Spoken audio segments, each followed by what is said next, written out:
Bien, alumnos, buenos días. Víctor, buenos días. Doctor, buenos días. Buenos días, Mariela. Buenos días, Víctor. Buenos días, alumnos. Adelante, adelante, por favor. Sigamos.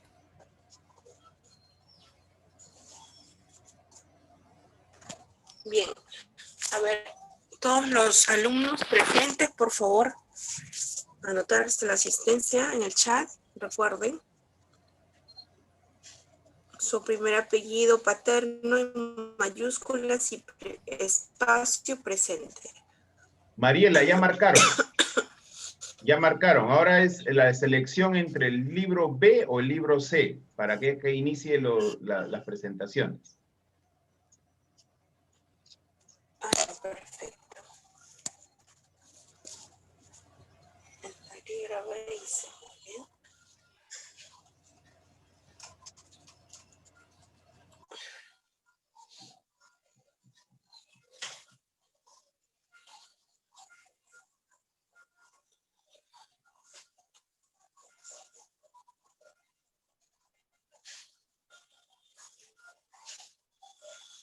Mi internet está un poquito lento. A ver, un minuto, por favor.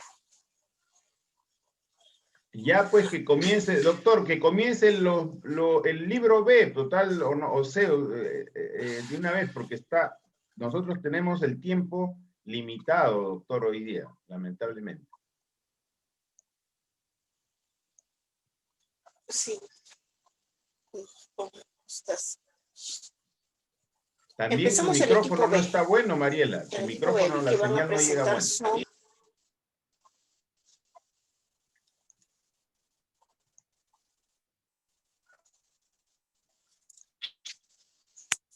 Así.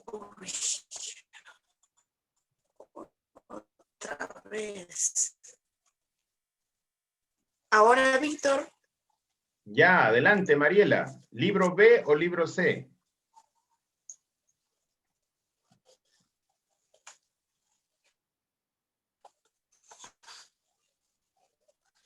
Bien, empezamos entonces con el libro B. ¿Te parece, Víctor?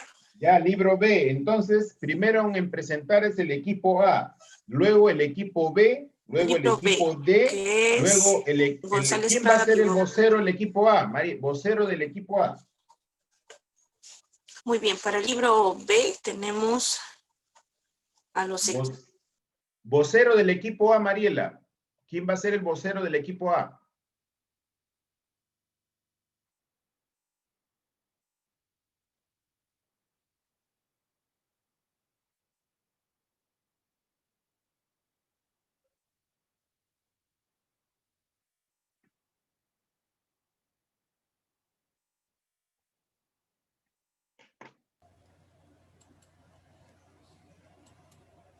Si no, pásalo por el chat, Mariela. Vocero del equipo A, vocero del equipo B, vocero del equipo D, vocero del equipo C y vocero del equipo F, en ese orden.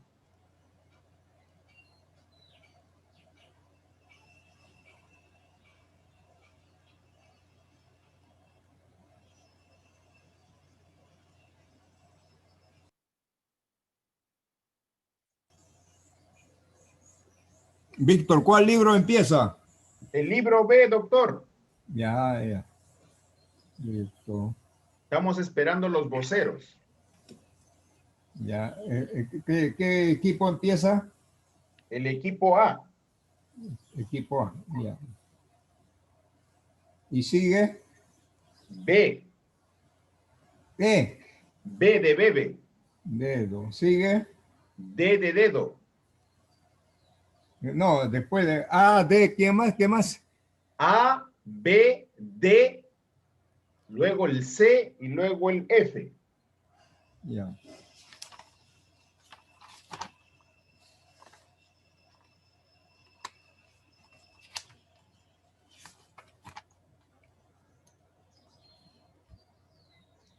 Marila tiene problemas con su conexión.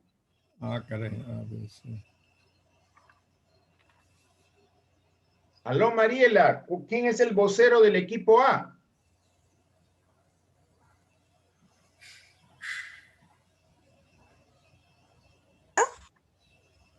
Vocero del equipo A, Mariela, por favor. Ingeniero, Bien. creo que lo escribió al chat el A grupo. ver, me salí de sesión, disculpen chicos. Vocero del equipo A, vocero del equipo A. Sí, el señor por el chat le dice Mayguire Jerónimo, Víctor. El señor Mayhuire Jerónimo. Por Ya, el chat lo he perfecto. escrito. Vocero del Señor equipo A. Mayguire Jerónimo, Víctor. Ya. ¿Se me escucha? Señor Mayhuire, por favor, presente. Sí, profesor, está presente. Pásanos por el chat a todos, Víctor, Mariela. por el chat te escribo. Por los favor, demás por favor, voceros. por favor, por el chat.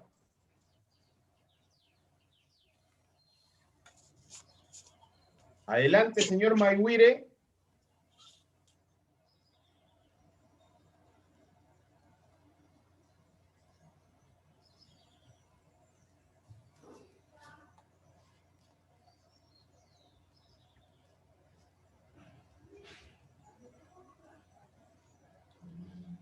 Ya está.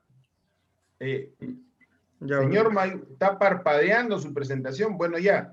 Señor Mayhuire tiene 18 minutos para su presentación. Adelante, señor Mayhuire. ya. Bueno, vamos a exponer sobre los peruanos y la gesta en el Perú con el libro de González Prada de Páginas Libres. Los integrantes somos Shagua, Collazos, Mayhuire, Ocaña y Tenari. Puedes pasar ya.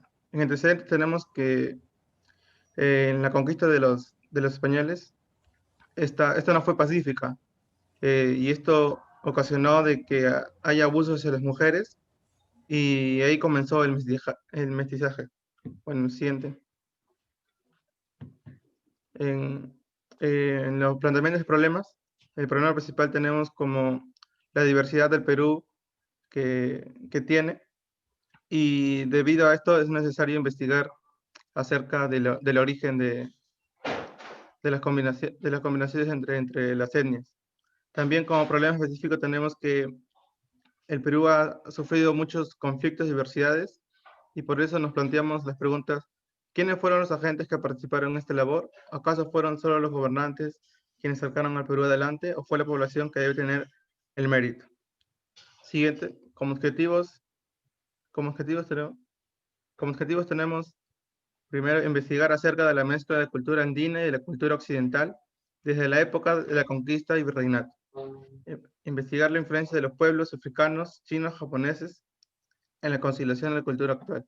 Y como problema específico tenemos analizar acerca del proceso de formación de la República Peruana.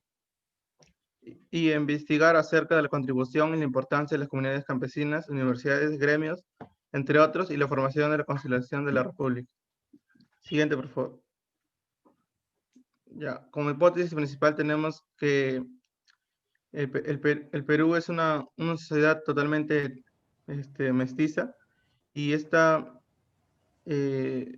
característica, no obstante, presenta diferencias dependiendo de la zona del país. Y como hipótesis específica tenemos que la inmigración ha aportado a este mestizaje.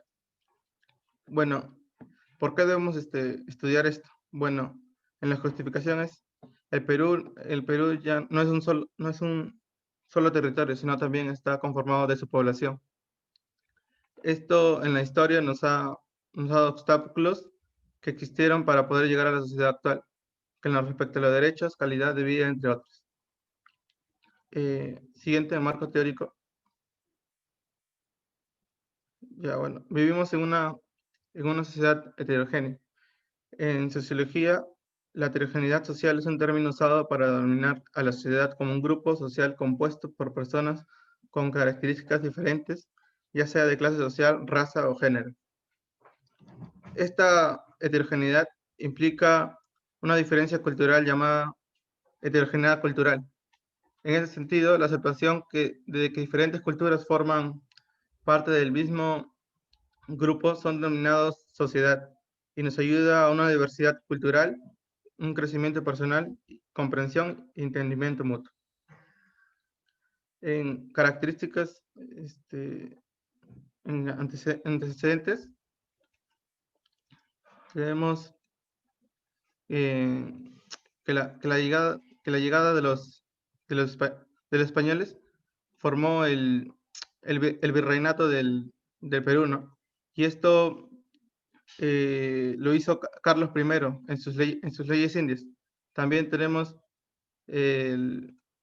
las reformas toledanas, donde se organizó la mano de obra y demás. Siguiente, por favor.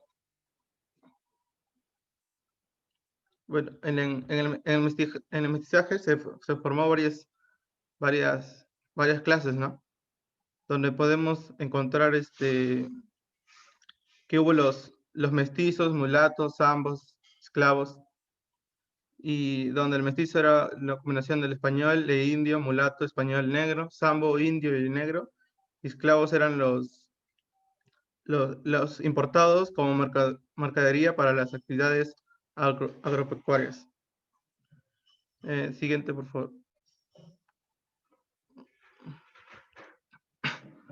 Como sabemos, en el Perú necesitábamos mano de obra porque los españoles necesitaban mano de obra porque se habían enfermado el pueblo acá en el Perú debido a las enfermedades y necesitaban mano de obra. Entonces consiguieron a los negros como esclavos, trayéndolos desde África para como si fueran mano de obra, ¿no? Y eso trajo que el Perú se llene de negros en esos tiempos. El siguiente. La migración del Perú no solamente fue de los esclavos, los esclavos de África, ¿no?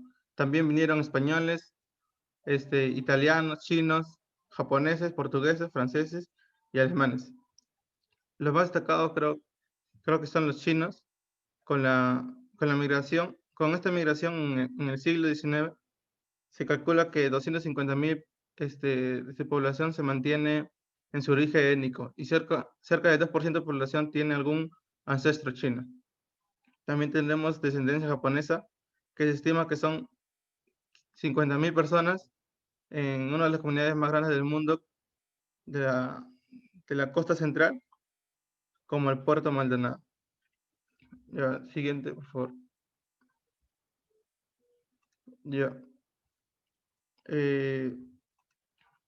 Esta migración ayudó, como también fueron los esclavos negros, a ayudar a la agricultura y el mercado de empleo urbano.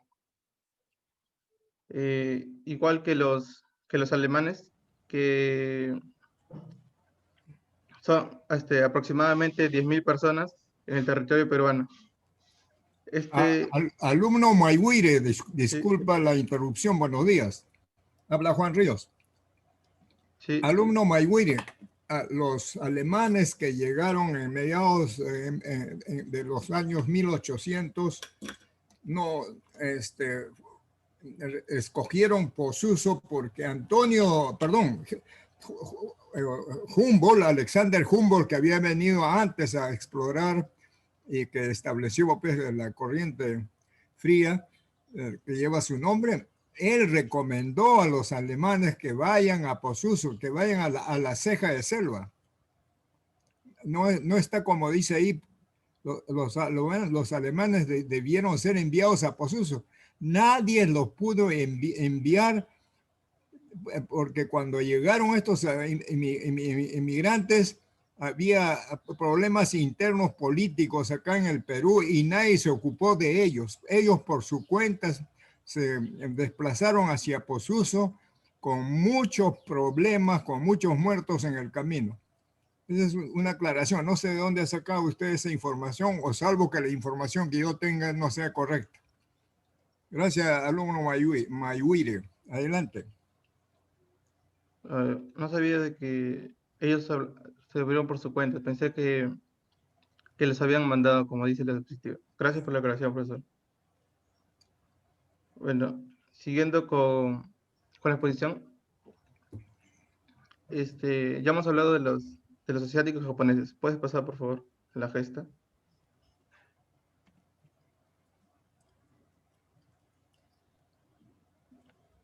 Ya. Ahí vemos que el Perú tuvo una revolución industrial en los años 1700 y 1850, donde creció económicamente y tuvo un gran salto de un crecimiento de 2% anualmente. Esto fue como una copia a las demás revoluciones que estaba pasando en el mundo, ¿no? Bueno, siguiente, por favor. Ya, tenemos como gestos de Perú y hemos hecho este cuadro pequeño que podemos ver uno de los acontecimientos más importantes que hizo cada miembro del Perú. Por ejemplo, el Estado peruano hoy en día tiene como objetivo plantear una administración descentralizada. Además, tiene más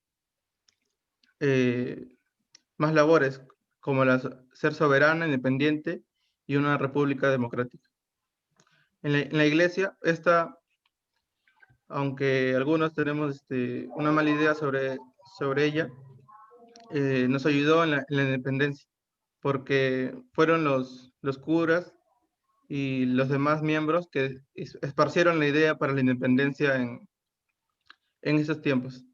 En la educación, esta debe ser desigual y combatir la pobreza y también defender los derechos fundamentales. Por eso la educación es muy importante en estos tiempos. En las comunidades campesinas y amazónicas, ellos tienen una gran historia y también poseen casi toda la diversidad biológica de la flora y la fauna. Y el ejército está organizado para disuadir amenazas y proteger al Perú en las regiones contra su independencia e integridad territorial. Siguiente. En los medios de comunicación, aunque en esos tiempos pensamos todo lo contrario, su objetivo principal de ellos tendría que ser comunicar con objetividad y su ideología debe enfocarse en informar, educar, transmitir, entretener y formar una opinión. También enseñar. También tenemos una gesta de parte de la migración, ya que según los análisis de cinco países europeos, por cada 1% de la población que aumente por la migración, 1.25 a 1.5% aumenta el PBI. Inclusive en países en desarrollo como podría ser nuestro vecino Chile, que también se hizo un estudio sobre la migración, favorece al crecimiento económico. Siguiente, por favor. Ya. Tenemos como el libro de Páginas Libres de Manuel González Prada, donde podemos ver que comienza con la conferencia en el Ateneo de Lima. A ver, Ahora vamos a hablar sobre... alumno Mayhuire, otra interrupción. Es Páginas Libres con J, no es con G. Se escribe correctamente con G, pero González Prada Sí. publicó Sí, su porque libro quería J. quería rebelarse contra los españoles porque no querían formar de sus letras. No quería escribir igual a los españoles. Entonces él escribía como quisiera, ¿no? También las H, creo, si no me equivoco. Las H también los obviaba. Y por eso escribió Páginas Libres con J. Sí, ahí no hemos equivocado en tipear, profesor. Pero sí tenemos la idea sobre eso.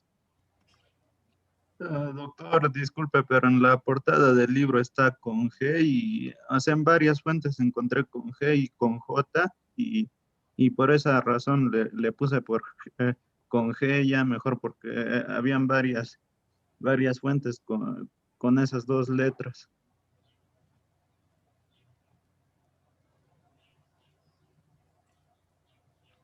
Claro, ya, pero originalmente fue como el profesor dice, con J, porque quería rebelarse contra los españoles. No. Siguiendo con su bibliografía de Manuel González Prada, él tuvo como 4 etapas donde evoluciona cada vez. Y además es un precursor del periodo colonial al periodo cosmopolita. Ya, vamos a hablar de su libro, que comienza con la Conferencia de Ateneo de Lima, donde podemos ver que esta fue la primera presentación pública del autor durante la formación del circuito literario. Y según las historias, él en realidad no era bueno exponiendo, entonces mandó a un niño para que lo exponga.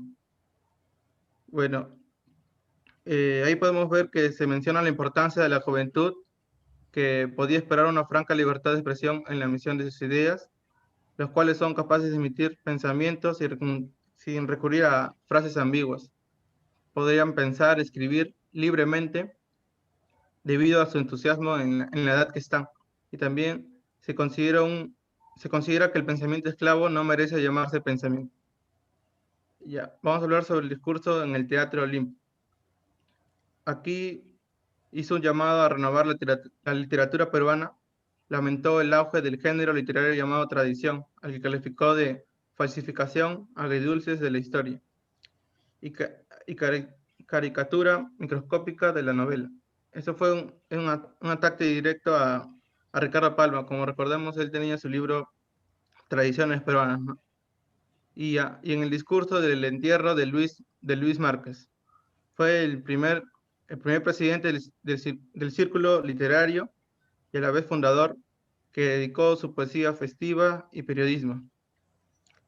Y falleció en 1886. Esto fue un discurso irreligioso y también como una protesta social.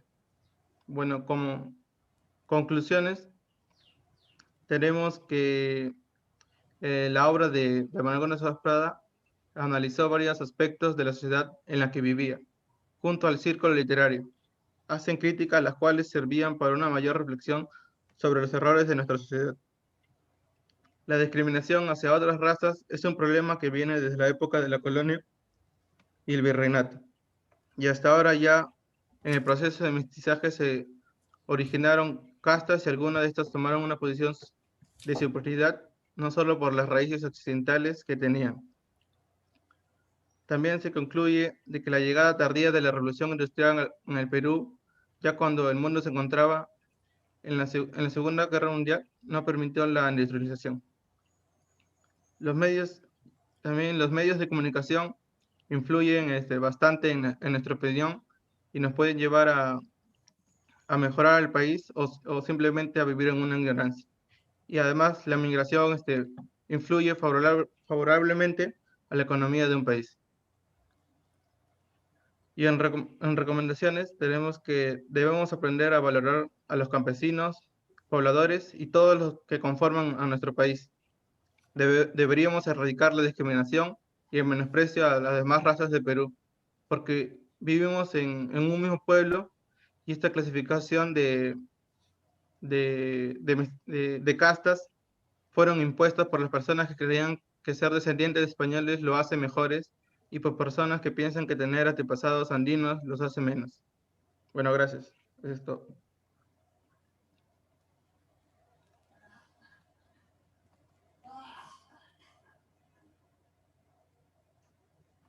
Muchas gracias. Entonces, se prepara el equipo B con el señor Bautista. Equipo B, señor Bautista. Equipo D, señor León. Equipo C, señorita Vadillo. Y finalmente el equipo F, la alumna Flores. Señor Bautista, en este momento usted tiene desde ahora 20 minutos para que desarrolle su presentación. Deben tener en cuenta que si ustedes tienen algún error o alguna corrección durante la participación, forma parte de su evaluación y las intervenciones de los profesores están dentro del tiempo estipulado. Muchas gracias. Adelante, señor Bautista, tiene 20 minutos. Sí, ingeniero, buenos días. Quiero hacer una breve aclaración. Tengo problemas de conexión a internet y por eso es que no puedo activar mi cámara, porque me saca cuando activo mi cámara. Eso sería Muy bien, señor el caballero, único punto, adelante. ingeniero. Disculpe, con la disculpa del caso, eh, voy a iniciar mi exposición que trata acerca de los peruanos y el Perú, su papel en la gesta del Perú y bueno, el tema de páginas libres, ¿no? Del autor Manuel González Prado. Bien, en esta primera parte voy a iniciar viendo los antecedentes, ¿no? A lo largo de la historia, el Perú ha atravesado diferentes etapas y diversos acontecimientos que han moldeado al país actual que conocemos, ¿no? Desde la llegada de los españoles, el Perú ya era pluricultural, es decir, había sociedades andinas y sociedades de la costa, ¿no? Claramente diferenciados. No era lo mismo hablar de la cultura chavín que de la cultura mochica. Bueno, aunque no fueron contemporáneos, pero digamos que esa fue la historia, ¿no? A lo largo de, de la historia, valga la redundancia. Bueno, el análisis de la problemática. Con la llegada de los españoles, el país sufrió un giro radical. El país fue saqueado por los indígenas y esclavizados. Todo esto duró 3 siglos, ¿no? Desde 1532 y bueno, oficialmente hasta 1821, cuando se da la Declaración de Independencia, en el cual se suscitaron muchos acontecimientos que tenían como objetivo la independencia del país. Se logró esta gran gesta y queda en nosotros los ciudadanos analizar si realmente se obtuvo la independencia, ¿no? Bueno, al menos esclavitud no tenemos, propiamente no tenemos, ¿no? Bueno, a nivel económico, bueno, hay mucho que analizar, pero al menos en sí la independencia, bueno, la libertad personal sí lo tenemos, ¿no? Y eso fue gracias a la gesta de muchos peruanos, tanto pensadores eh, como ciudadanos de a pie, ¿no? Que lucharon en las batallas. Bueno, el planteamiento del problema. El problema principal es el desconocimiento de muchas personas de la gesta independentista y por ende del reconocimiento a las personas que lo hicieron posible. Problemas específicos. En muchos casos los ciudadanos solo conocen la fecha de la declaración de la independencia y desconocen los precedentes que le hicieron posible y las implicancias que tuvo. El objetivo principal, la gesta independentista y su rol que desempeñaron los peruanos en la misma. Y bueno, como objetivos específicos tenemos determinar los factores y hechos principales que sirvieron como precedentes para la independencia del Perú. Formulación de la hipótesis. El rol de los peruanos en la gesta heroica de la independencia fue determinante para lograr expulsar a los invasores. En la historia como nación han existido personajes notables, así como también nefastos. Bueno, el marco teórico. Para entender un poco de esto hay que iniciar viendo cómo se formó la sociedad peruana, ¿no? Y bueno, hablando de los primeros pobladores, haciendo un breve resumen, hace 11.000 años el hombre ya había ocupado gran parte de los Andes centrales, ¿no? De esta época datan los sitios arqueológicos, bueno, los primeros hallados en la sierra, entre el Callejón de Huaylas y la cuenca del Titicaca en la sierra, y en Piura y Moquegua en la costa. Bueno, para hacer un mejor estudio, los historiadores, perdón, lo distribuyen en tradiciones. Bueno, se entiende por tradiciones que son eh, características, ¿no? de las sociedades que estaban poblando un determinado lugar. Es así que tenemos perdón, es así que tenemos la tradición serrana, lo llaman, donde su principal característica era la recolección de raíces y tubérculos, la caza de cérvidos, camélidos y animales menores, que fueron la base de la economía en esta zona. Su producción artesanal lo conformaron utensilios elaborados con piedras y huesos, como flechas para realizar su cacería. Y bueno, hay dos grandes subtradiciones, ¿no? Tomando como parámetro la industria lítica, en lo que es, y se divide en la Lauricocha, que abarcó desde el Callejón de Huaylas hasta Junín, y la que agrupa los sitios hallados en Cajamarca y San Martín. Bueno, esta parte estudiada básicamente por lumbreras, ¿no? Que presentan una industria en la que destacan los buriles escasos en la subtradición Lauricocha.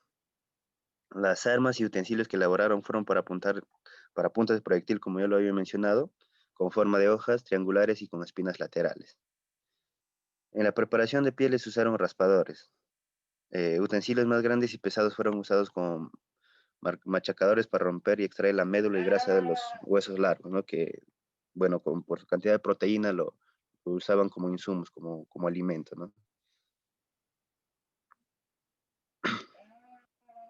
Bueno, y en la tradición costeña ya es totalmente diferente, ¿no? En este caso, la economía ya se basa en la explotación del mar, de valles y lomas. Y desde este punto de la historia ya podemos ver las grandes diferencias que hay entre la tradición serrana y la tradición costeña, ¿no? Que se va a mantener a lo largo del país, incluso manteniéndose hasta nuestra actualidad. Bueno, en esta parte no es necesario profundizar mucho. Bueno, posteriormente ya se van formando las sociedades, ¿no? Con la aparición de la agricultura, eh, los antiguos pobladores empezaron a volver sedentarios, entonces ya se comenzaron a formar las culturas pre-incas, ¿no? Bueno, entre las cuales destacan la cultura Caral, la cultura Sechín, la cultura Valdivia, la cultura Chavín, la cultura Paracas, la cultura Mochica, ¿no? Que al final luego de las conquistas de los incas, dieron su aporte para este gran imperio, ¿no? El imperio incaico, bueno, según los restos encontrados, los inicios del imperio inca más o menos se sitúa en el año 1200 antes de Cristo. No, perdón, 1200. Solo se estableció un dominio promiscuo en el Cusco, por lo tanto este periodo queda envuelto en un halago mitológico donde lo único que podemos tener claro es que fue una etapa en la que el pueblo del Cusco consiguió ir doblegando mediante esfuerzo militar, ¿no? Bueno, el Inca más conocido, o bueno, más importante, por decirlo así, fue el Inca Pachacuti, ¿no? Quien logró consolidar el imperio. Y en el virreinato del Perú, bueno, esta fue una invasión, ¿no? Ya todos sabemos de los viajes de Pizarro, que en 1532 llega al Perú y, y, y arresta a Atahualpa, ¿no? En esa entrevista ya muy conocida donde el Inca arroja la Biblia. Bueno, como antecedente de la independencia del Perú, bueno, ya en la época virreinal ya se empezaron a formar ideales de separatistas o independentistas, por decirlo así. Bueno, y la mayoría de los historiadores coinciden que el proceso más antiguo que dio origen a la independencia del Perú fueron las reformas borbónicas, ¿no? Una sobrecarga de impuestos que recaía en los indígenas también. Bueno, este largo periodo que tiene una serie de medidas políticas y económicas restrictivas y represivas que provocó una amplia gama de sectores criollos, mestizos e indios participaron en movimientos sociales en los sectores geográficos donde las reformas afectaron de manera más aguda. Sin embargo, las ideas reformistas que se explicaron en la época en los planes políticos de los levantamientos no tuvieron los resultados inmediatos esperados, porque era un proceso muy largo en el que tenía que tener una lucha constante, no tanto en la forma de pensar, en las costumbres, porque ya durante muchos años de conquista, muchos peruanos ya se habían acostumbrado a vivir bajo la dependencia de un español. Entonces, complejo que se sigue viviendo hasta ahora, ¿no? Pensando que todo lo extranjero es mejor a lo del propio país. Entonces, fue un trauma que incluso hoy se vive, ¿no? En muchos peruanos. Bueno, el discurso de la Ilustración y del liberalismo fue el motor de los pensadores políticos de los últimos años de la colonia y de los primeros de la República. Y bueno, se encuentra una serie de pensadores, ¿no? Como Hipólito Unanue, José Quijano y Carrillo, Toribio Rodríguez Mendoza, Juan Pablo Vizcarra y Guzmán.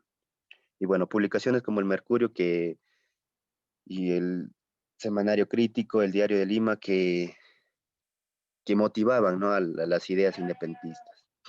Los atisbos de racionalismo y nacionalismo de sus planteamientos, que rara vez incluyeron ideas separatistas y realmente reformadoras, no se difundieron a través de la cerrada y estamentaria sociedad colonial. Bueno, era lógico de que no iba a tener mucha acogida ese tipo de ideas, porque todos los sectores políticos y económicos estaban dominados en ese momento por españoles o descendientes directos de ellos, ¿no? Entonces, entre esa sociedad no iba a tener mucha acogida ideas independentistas.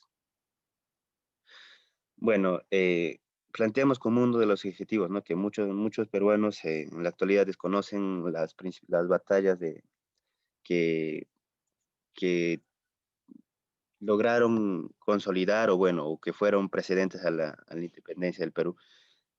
Y aquí quisimos mencionar algunas de las más importantes, ¿no? Las que llegaron a consolidar la independencia. Bueno, la batalla de Junín, que se produjo el 6 de agosto de 1824, con el Ejército Unido Libertador del Perú, encabezado personalmente por Simón Bolívar. Se enfrentó al ejército realista, es decir, al ejército español en la Pampa de Junín, a 4.100 metros de altura.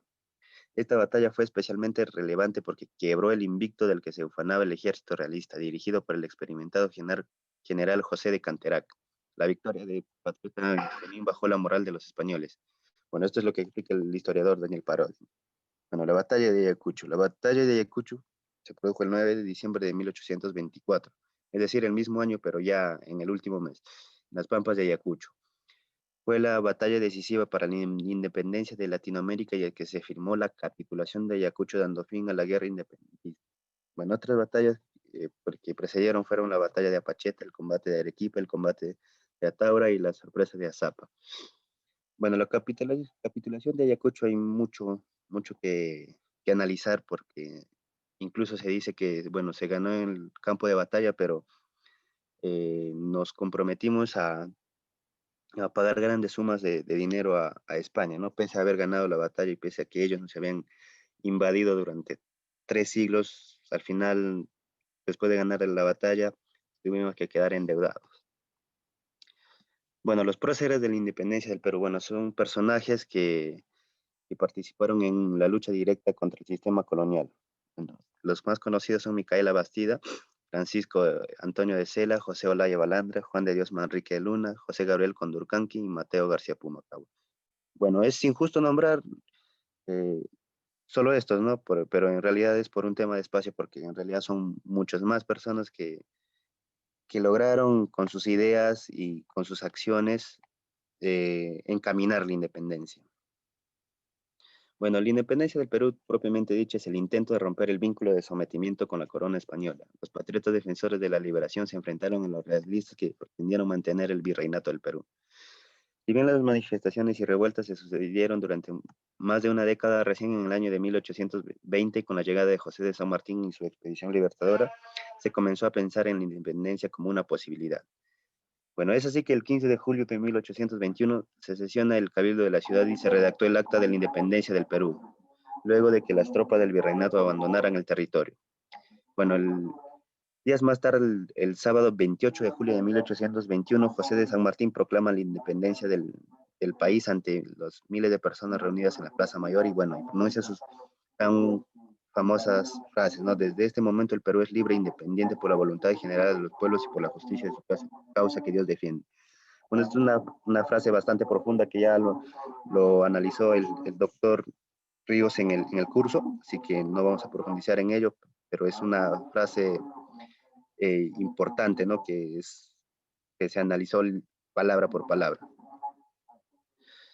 ¿Qué significó la independencia? Bueno, la independencia implicó cortar todo vínculo con la corona española, terminando con las relaciones económicas y mejorando la situación en la que vivían los indígenas del país. Bueno, esto mejorando es relativo, ¿no? Claro que ya no vivían esclavizados, pero muchos de los que estaban sometidos, una vez que los españoles se quedaron sin poder y muchos de ellos incluso se fueron del país, preguntaron, ¿y ahora qué hacemos, no? Porque es como un niño que ya se había acostumbrado a vivir protegido por un papá o una mamá, ¿no? O sea, para ellos era un estilo de vida, era lo normal.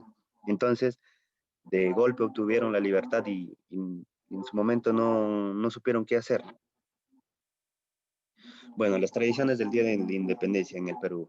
Bueno, es tradicional que cada año se haga una parada militar y todas las casas sean adornadas con las banderas peruanas. Bueno, el análisis. El país fue sometido a una esclavitud de 3 siglos, pero gracias a hombres valientes conocidos, como por ejemplo los próceres, y a personas comunes que quedaron en el olvido, se llevó a cabo la gran gesta de la independencia, dejando así la época del virreinato para dar paso a la época republicana que planteó nuevos retos. Sin lugar a dudas, la independencia fue un acontecimiento quizá el más importante en la historia del Perú, pues implicó que el país obtenga su autonomía y soberanía. Bueno, y respecto al libro que nos tocó, bueno, fue Páginas Libres. A priori, se puede apreciar que Páginas está escrita con J pero no es que haya habido un error de tipeo por parte de mi grupo, sino que el título del libro es así, y esto es porque Manuel González Prada, el autor, se consideraba un anarquista, ¿no? Un rebelde, una persona que no quería seguir las reglas impuestas por los españoles. Y bueno, la escritura fue un legado de los españoles, ¿no? Por lo tanto, nos teníamos que regir a sus reglas y nos tenemos que regir por sus reglas hasta ahora. Pero González Prada con este título quiso mostrar su rebeldía, ¿no? Bueno, hablando un poco de Manuel González Prada, fue, bueno, un intelectual y político, hijo de don Francisco González Prada y de María Josefa, perdón. En 1844 data su nacimiento y en 1918 su fallecimiento. Fue bautizado como José Manuel de los Reyes. El futuro escritor nació, bueno, el 5 de enero y murió el 22 de julio de 1818. González Prada siempre fue rebelde. Es ahí que incluso lo manifiesta en la escritura, ¿no? Después de la Guerra del Pacífico salió de su casa, donde había permanecido como signo de protesta contra los chilenos, y se puso a criticar todo lo que fuera conservador en discursos, en congresos y en el periódico de mayor importancia, El Comercio.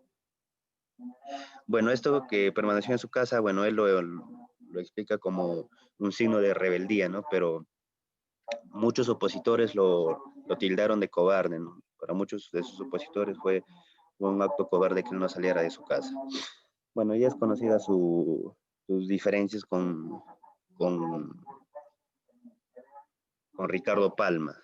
Bueno, Ricardo Palma, el autor de Tradiciones Peruanas, ¿no? Con el que sí tuvieron un enfrentamiento en cartas, en escrituras, ¿no? Incluso se plantearon un caso hipotético de encontrarse qué acción tomarían entre cada uno de ellos, ¿no? Bueno, y Ricardo Palma se imaginó un hecho jocoso, ¿no? En cambio, González Prada, más radical, no recuerdo bien específicamente la acción que él iba a tomar, pero bueno, no fue jocosa, al menos eso puedo asegurar. Su escritura no obedecía a todas las reglas españolas, por eso escribe el título de su obra con J, haciendo referencia al anarquismo. Bueno, en el libro, la parte que nos tocó hace referencia a Grau. El almirante Miguel Grau nació en Piura, estudió en la Escuela Náutica de Paita y en su juventud se enroló en la tripulación de un buque mercante para después ingresar a la Armada Nacional. La popularidad de Grau empieza al encenderse la guerra con Chile. En los días de la prueba se dibujó de cuerpo entero, se destacó sobre todos y los eclipsó a todos, ¿no? Por eso que es un héroe nacional. Destaca su generosidad en el fragor de la guerra, su serenidad en los momentos complicados y sobre todo el amor a sus hijos. Bueno, y para complementar el tema de Grau, incluso Grau es muy reconocido en la Armada chilena, ¿no? Porque se dice, y para algunos fue un acto poco inteligente el rescatar a los soldados chilenos cuando se habían hundido su barco en la guerra, ¿no? Pero viendo desde el punto de vista ético, fue un acto heroico y un acto que debería de enorgullecernos a todos los peruanos, porque pese a estar en una guerra, no abandonó su lado humano.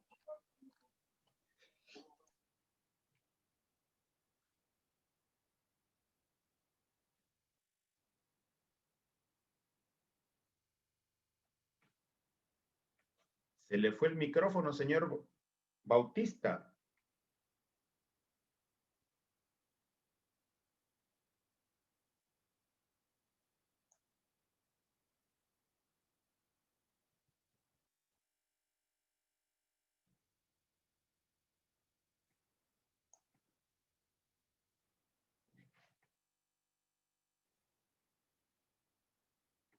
Señor Bautista, ¿se le apagó el micrófono?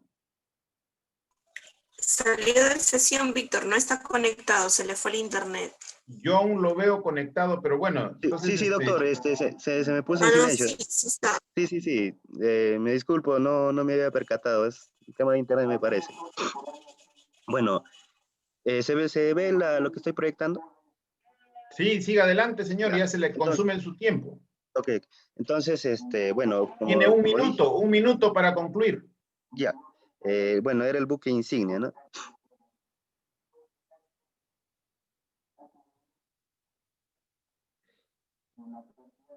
Bueno, el discurso en el Politeama, ¿no? Las frases más importantes fue: el niño quiere rescatar con el oro lo que el hombre no supo defender con el hierro.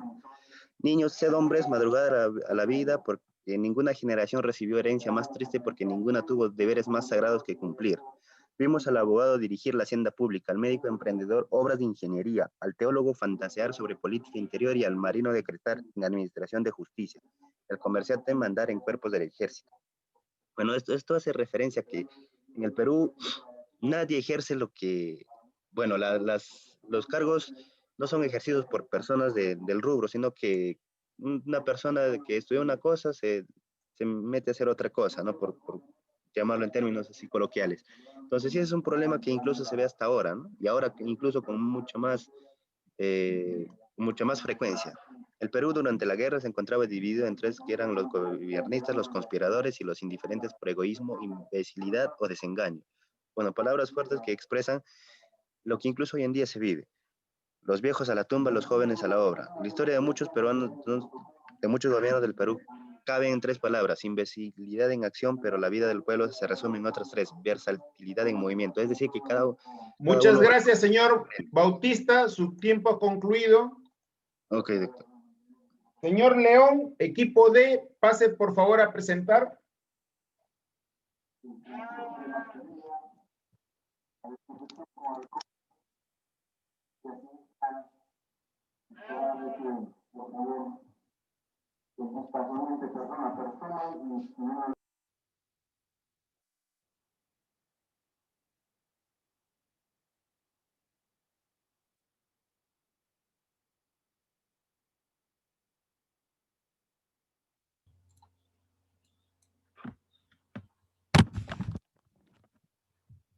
Aló, lance su presentación, señor León. ¿Sí? ¿Se puede ver, ingeniero? Sí, lance su presentación. Ya, correcto. ¿Todavía no ha lanzado su presentación? Sí, ya está. Ya, tiene 20 minutos, señor León, a partir de este momento. Ya, correcto. Buenos días, compañeros. Buenos días, ingenieros. Bueno, somos el grupo D. Nos toca exponer sobre los peruanos y el Perú y su papel en la gesta del Perú y la lectura del libro Páginas Libres. Los integrantes: Anco Vilca, García Galarza, quien les habla, León Yaranga, Mateo Bustillos y Obispo López. Los peruanos y el Perú. Una breve historia del Perú. El Perú primitivo. Lo que es el poblamiento del territorio que hoy llamamos Perú está estrechamente relacionado con el proceso global del poblamiento americano. Alex Haldrika sostuvo que el Nuevo Mundo fue poblado a partir de la llegada de inmigrantes provenientes del Asia nororiental. Estos inmigrantes, cazadores y recolectores del Paleolítico Superior, provistos de lanzas y otros instrumentos, se enfrentaron a la compleja realidad del continente sudamericano. El Perú prehispánico. Características sociales, políticas y económicas de las antiguas culturas del Perú, como Chavín, Nazca, Mochica y los incas, ¿no? El logro más espectacular de la cultura andina fue el haber desarrollado una gran capacidad de adaptarse a su medio geográfico, administrar grandes conjuntos humanos y de hacer una efectiva redistribución de recursos de la población. Tal como es el cultivo de andenes, el sistema vial culminado por los incas y los depósitos o colcas abarrotados de alimentos. Las excavaciones, ¿no?, han demostrado la presencia del hombre de los Andes, por lo menos hace 10.000 años. Cazadores, recolectores dentro del arcaico, horticultores, pastores y pescadores dentro del precerámico y las primeras aldeas dentro del formativo inicial. El horizonte es un tiempo en donde la población vivió relacionada con el poder central. En estos están Chavín, Huari y los incas, ¿no? Y los intermedios vienen a ser los tiempos de regionalización o diversificación cultural, ¿no? Nazca, Mochica y Chimú. La conquista del Perú. Se considera que se inició el 16 de noviembre de 1532, cuando un ejército incaico se topó en Cajamarca con los conquistadores españoles, encabezados por Francisco Pizarro. Poco haber finalizado la guerra civil entre los dos herederos al trono inca, ¿no? Huáscar y Atahualpa. Atahualpa, ¿no? Quien ganó la batalla, fue tomado preso por los españoles y meses después fue ejecutado. Y los españoles proclamaron como nuevo monarca inca a Manco Inca, ¿no? Con intención de convertirlo en un rey títere. Pero de pronto Manco Inca encabezó una guerra de reconquista, ¿no? Causó grandes bajas. Tuvo finalmente que retirarse, ¿no? Mientras el territorio era ocupado por los españoles, que llevaron adelante el proceso de asentamiento y colonización. El Virreinato del Perú. El Virreinato del Perú fue una de las unidades territoriales en las que la corona española dividió sus territorios en América, a partir de la conquista. El territorio del Virreinato del Perú fue sufriendo cambios a lo largo del tiempo. Sobre la región oriental, el avance portugués ocupó áreas de la región amazónica, además a partir de la llegada de la dinastía de los Borbones a la corona española. Se implementaron una serie de reformas políticas que modificaron la estructura del virreinato, ¿no? El virreinato luego finalmente se disuelve en 1824, cuando Pío Tristán, su último virrey, reconoció la independencia del Perú luego de la batalla de Ayacucho. El Perú republicano. La historia del Perú independiente empieza el 28 de julio de 1821, día en el que el general argentino José de San Martín proclamó la independencia del Perú en Lima. Para el historiador Jorge Basadre, ¿no? El punto de partida de nacimiento de la República del Perú es la instalación del primer Congreso Constituyente, ¿no? El 20 de septiembre de 1822. 4 momentos económicos del Perú republicano, ¿no? Tenemos al boom del guano, la República aristocrática, el boom exportador luego de la Segunda Guerra Mundial y los últimos 25 años de crecimiento económico. Bueno, este es una tabla de lo que son los 4 momentos, ¿no? El debacle económico del primer momento de la Guerra del Pacífico y su repercusión, y al concluir el periodo del proteccionismo frente al libre comercio, ¿no? En el segundo momento, el debacle viene a ser las repercusiones del crack del 29 que atravesaba, el debate que propone la industrialización continua del liberalismo, laissez-faire. El tercer momento, el debacle, la crisis de los precios del 73, y el debate al concluir el periodo es el keynesianismo frente al neoliberalismo. El cuarto momento es la desaceleración económica con riesgo de recesión, el debacle económico, y al concluir la diversificación productiva para el mercado interno o para exportación. El peruano en la gesta del Perú. El ser del peruano. Identidad nacional.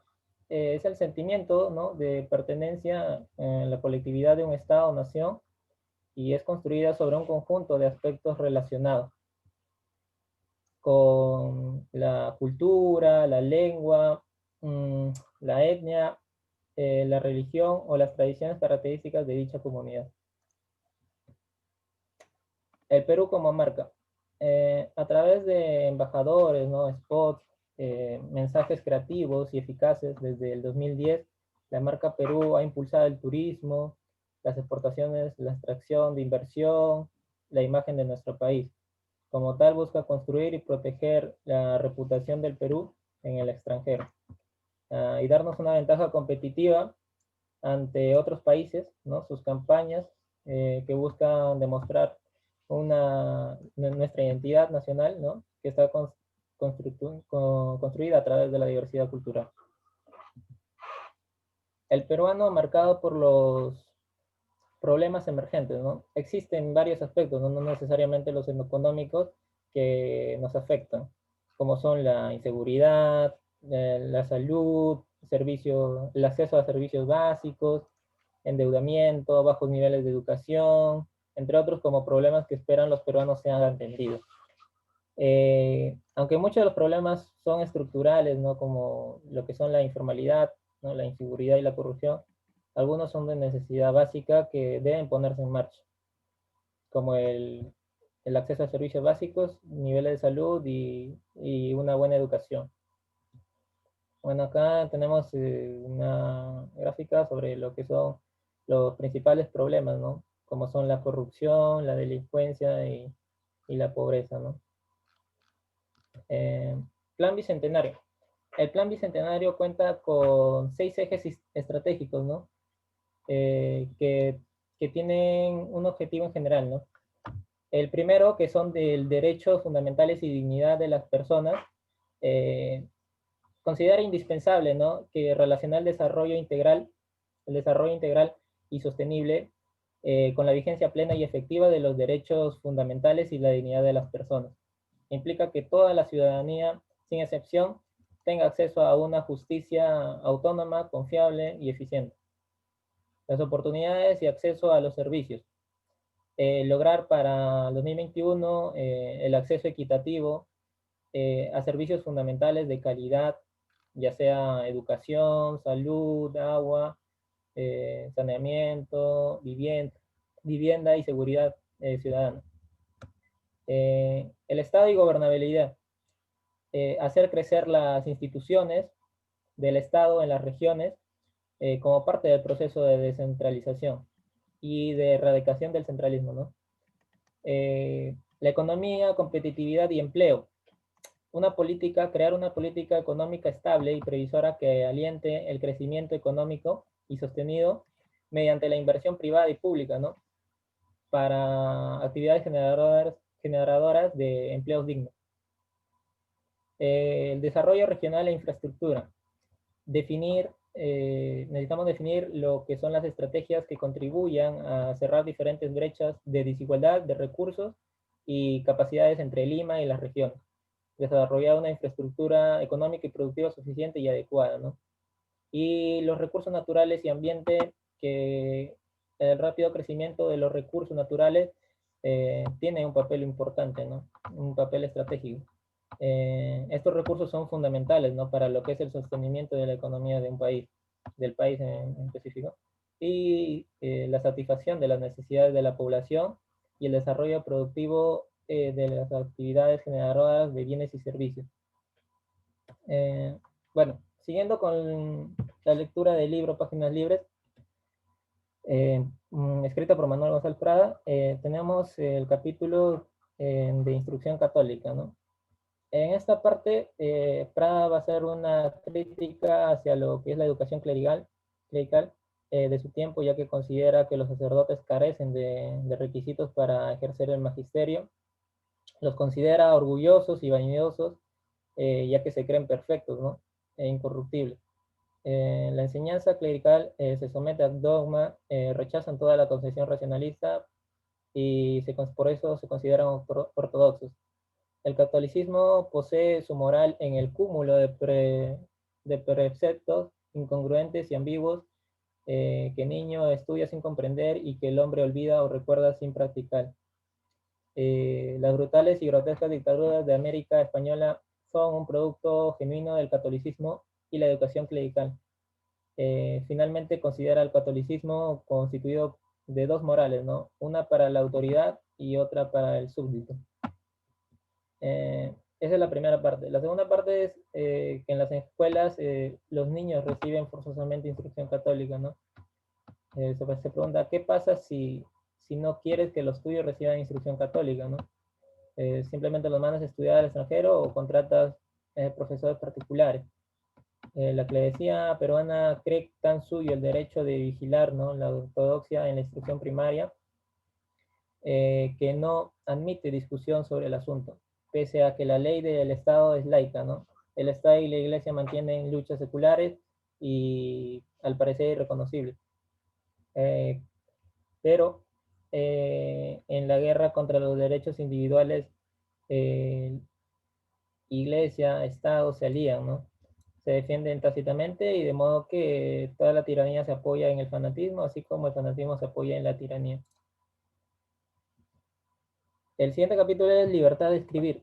Bueno, acá nos plantea, ¿no? El del teatro y sobre la prensa, ¿no?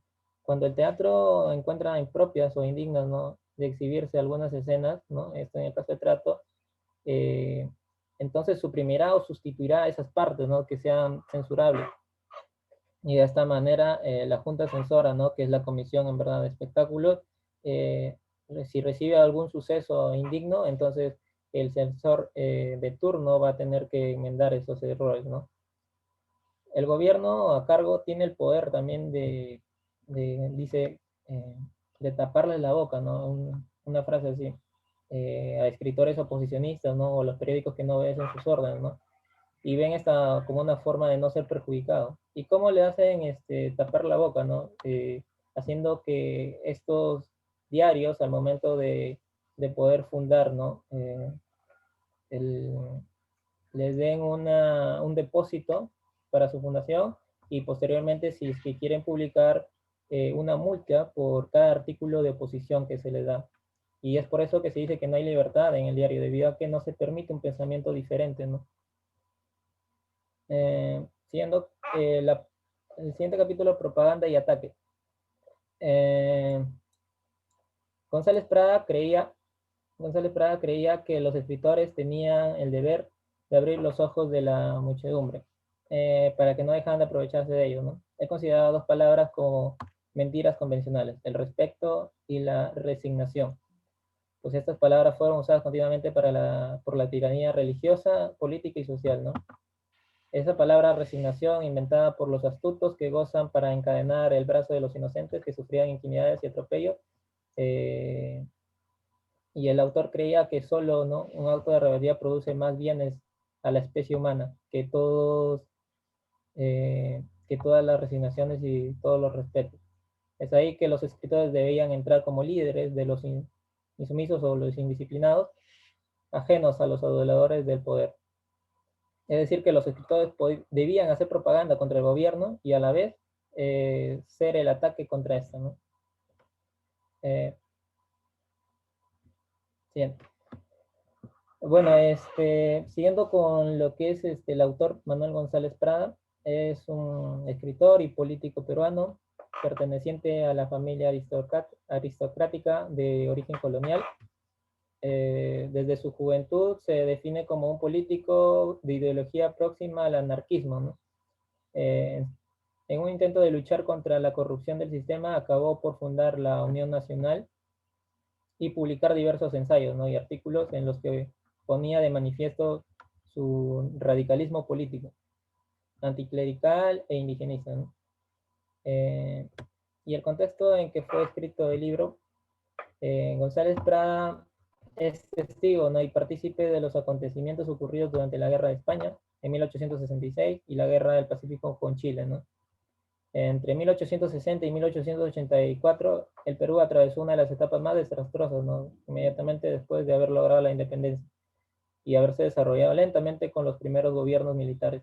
Los políticos gobernantes del Perú en aquel entonces solo se ocuparon de exportar los recursos naturales y las divisas captadas fueron invertidas en pagar la deuda interna con el consecuente despilfarro de miles de millones de dólares, ¿no? Y muy poco invirtieron en el desarrollo público del país y mucho menos en el poderío militar, ¿no?, lo cual conllevó a perder la guerra contra Chile. Eso sería todo.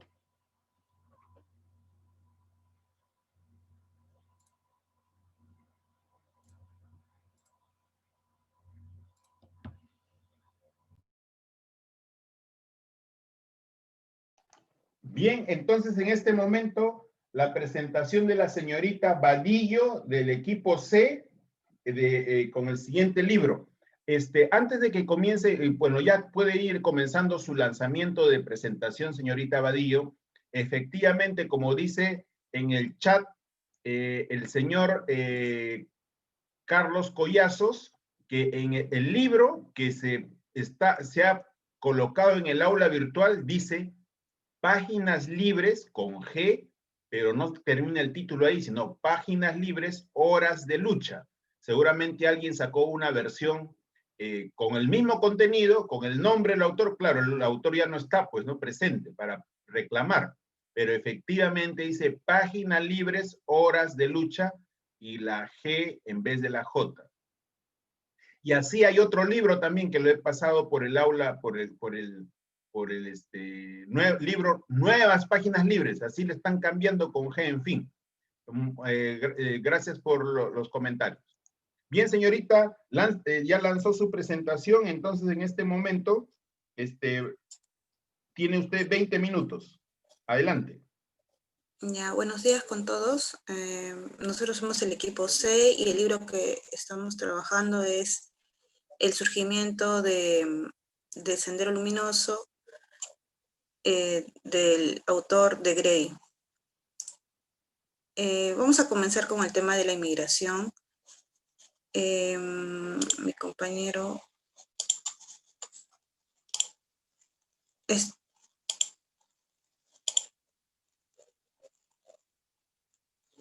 ya, bueno, con respecto a la inmigración europea,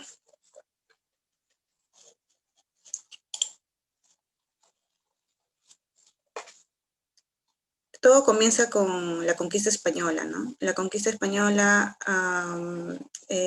se mezcla con la comunidad andina indígena que vivía en nuestro país, y en consecuencia de ello tenemos una diversidad cultural, pero muy aparte de eso, se unieron otros orígenes, ¿no? Por ejemplo, los primeros africanos y colonos inmigrantes del Perú. Ellos llegaron al territorio peruano con los conquistadores españoles, vinieron en calidad, por ejemplo, ellos llegaron en calidad de auxiliares de guerra en la etapa de 1524 y 1527, y en ese tiempo también se estaba iniciando lo que era el tráfico de esclavos. Es así que también, puedes pasar al siguiente, por favor. Es así que estas personas llegan a nuestro país y en consecuencia de ello, si bien un buen tiempo estuvieron como esclavos, pues luego lograron su independencia, su libertad, y siempre desde sus inicios han afectado o ha habido un mix, ¿no?, en su cultura con la nuestra. Y como lo podemos ver como consecuencia, tenemos la diversidad cultural como las comidas, las danzas, pero lastimosamente también tenemos otra consecuencia negativa, que es el racismo.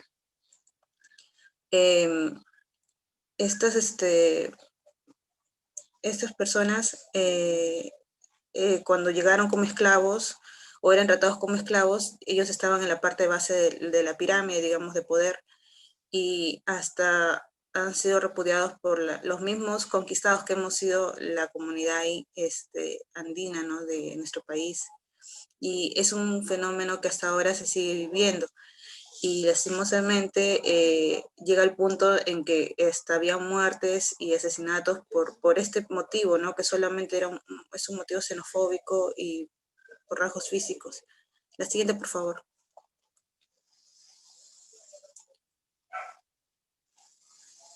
Bueno, con respecto a la inmigración china, las colonias inmigrantes de China, eso se dio en el siglo, eso empezó a nivel mundial en el siglo XIX, 1849, realizaban un viaje de 4 meses. Ellos realizaban viajes de 4 meses desde Macao hasta de Hong Kong en la actualidad. Y ellos se asentaron como peones contratados o culí. Como 100.000 trabajadores del sur de China fueron contratados entre 1849 y 1874. Y en el gobierno de Ramón Castilla es donde se fomentó el trabajadores de los chinos para reemplazar la mano de obra esclava. Aunque se consideraban que los culíes fueron virtualmente reducidos a esclavos, ellos también representan una transición histórica del esclavo al trabajador libre. Hoy en día, por ejemplo, no podemos ver que en todo distrito siempre existe un restaurante que le llamamos chifa, ¿no? Y eso se debe a la diversidad cultural, porque se hicieron restaurantes con una mezcla, una combinación de sus tradiciones con la comida andina. Y hasta hoy hay platos gastronómicos que consideran mucho su origen, ¿no? Su origen chino. Y también en el cultura tenemos la influencia de los años chinos, tienen una festividad, ellos inician su año en el mes de enero, me parece. Y tenemos centros donde se caracterizan por llevar, tener esos aportes, ¿no? Como en el centro de Lima, que tenemos la calle Capulco. La siguiente, por favor. Papeles en la gesta del Perú.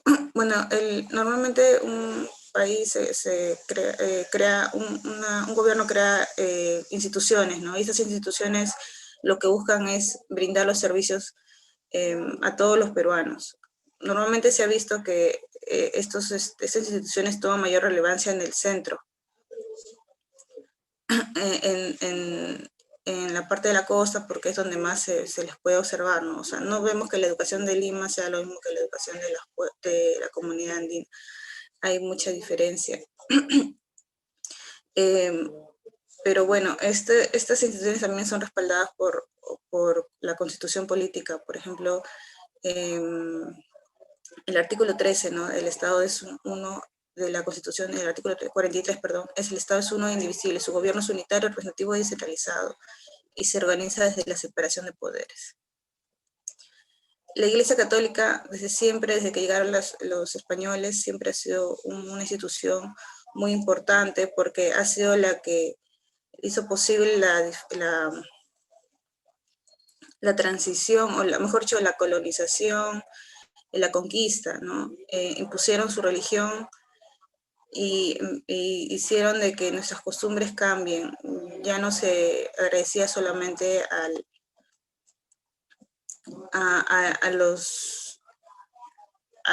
sol, a los astros o a la tierra, ¿no? Ya se crea ya se han estado evangelizando todas estas personas, las personas conquistadas. Bueno, con respecto a la educación, el Estado tiene la obligación de garantizar el aprendizaje. También tenemos el artículo 3 de la Constitución, la Ley General de Educación, pero sin embargo hemos visto que no tenemos las mismas oportunidades en todas las regiones del país, ¿no? Pero se sigue trabajando, por ejemplo, hoy en día también se trata de llegar a todos a través del internet y las clases virtuales. Siguiente, por favor. Papeles de la gesta del Perú tenemos, por ejemplo, a los gamonales. Los gamonales no eran ni hacendados ni comuneros, ¿no? Ellos eran personas que no tenían un origen colonial ni tanto refinamiento, pero expandieron sus tierras y poder a través de medios ilícitos y violentos, ¿no? Más que todo despojaron de sus tierras a los indígenas, y ellos acumulaban tierras, y digamos que llegó a su fin con la reforma agraria, ¿no? Con respecto a los medios de comunicación, pues solo quedan 3 canales de los primeros canales que existen, ¿no? El canal estatal, enero de 1958 se fundó, América Televisión de diciembre del 58, Panamericana Televisión de octubre del 59. Tenemos actualmente 1.143 estaciones de televisión registradas en el Ministerio de Transporte y Comunicaciones, y de las cuales 117 se encuentran en Lima. La siguiente, por favor. El ejército es muy importante porque han tenido un papel característico a lo largo del tiempo, ¿no? Ellos, se creó su origen para para que nos cuiden el país en el caso de una amenaza extranjera, pero también para, para mantener la paz dentro del mismo Estado. A la fecha, ellos han participado, desde la independencia de Perú han habido como 15 golpes de Estado, ¿no? Por parte de los militares en la historia de Perú, desde el golpe de Estado de José de la Riva Agüero hasta el Andahuaylazo por parte de Antauro Humala. Todos estos golpes con el motivo de reemplazar las precarias instituciones que existen en la escena nacional desde la independencia hasta el siglo XXI, según el contexto de cada gobierno. Las comunidades campesinas, por ejemplo, actualmente tenemos más de 6.000 comunidades campesinas, de las cuales 1.497 son comunidades, no, y aparte tenemos 1.497 comunidades nativas amazónicas. Ellas mantienen el vasto control del territorio y ellos, en los territorios que se establecen, son lugares donde existe mucha diversidad biológica de flora y fauna. Digamos que son los principales cuidadores de estos recursos naturales. Es así que han habido demasiados conflictos con el tema de instalar o explotar el área de la minería, ¿no? En estas zonas, porque iba a afectar sus recursos, y son ellos los principales guardianes o los que han estado en pie de lucha, ¿no? Y eso quizás no lo hemos sentido mucho en Lima porque ha sido en el centro, en otros departamentos, pero ellos son muy, muy importantes en la gesta de Perú. La siguiente, por favor.